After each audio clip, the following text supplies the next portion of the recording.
YCP నేతలంతా కలిసికట్టుగా ఉన్నందువల్లే MLC ఎన్నికల్లో చంద్రబాబు మెడలు వంచక తప్పలేదన్నారు వైఎస్ జగన్. తమ హయాంలో అప్పులు తీర్చుకుంటూ సంక్షేమ పథకాలు అమలు చేశామన్నారు. కానీ చంద్రబాబు మాత్రం ఇచ్చిన హామీలు అమలు చేయటం లేదని విమర్శించారు.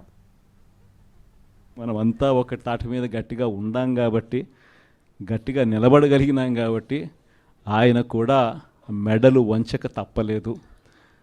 ఈరోజు మెడలు వంచక తప్పలేదు.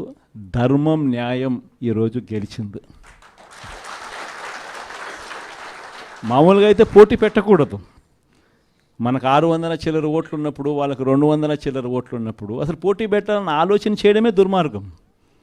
ఆలోచన చేయడమే ధర్మం కాదు, ఆలోచన చేయడమే ఒక అన్యాయం.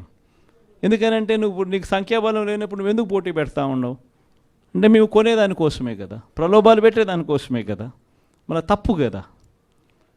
అలా చేయడమే ధర్మం కాదు.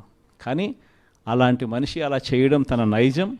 ఆ మనిషి తన అదే మాదిరిగానే చేసినా కూడా వైఎస్ఆర్ కాంగ్రెస్ పార్టీ కార్యకర్తలందరూ కూడా ఎన్ని సమస్యలున్నా కూడా చంద్రబాబు నాయుడు ఈ పొద్దు ఏ సమస్యలు లేకపోయినా కానీ సమస్యలు ఉన్నట్టుగా దాన్ని చిత్రీకరిస్తూ ఉన్నాడు. కానీ నిజం చెప్పాలనంటే మన ప్రభుత్వం అధికారంలోకి వచ్చినప్పుడు ఒకవైపున చంద్రబాబు చేసిన అప్పులు ఉన్నాయి, ఆ అప్పుల మీద వడ్డీలు ఉన్నాయి.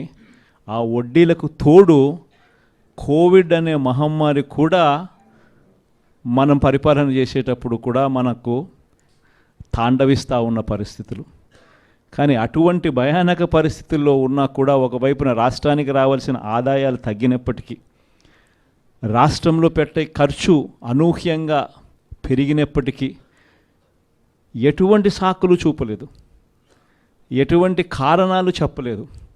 ఈ వైట్ పేపర్లని ఇంకొకటని గత ప్రభుత్వం మీద నిందలు మోపి, కోవిడ్ మీద నిందలు మోపి ప్రజలకు చేయాల్సింది చేయకుండా పోయే కారణాలు ఏ పొద్దు చూపించలేదు.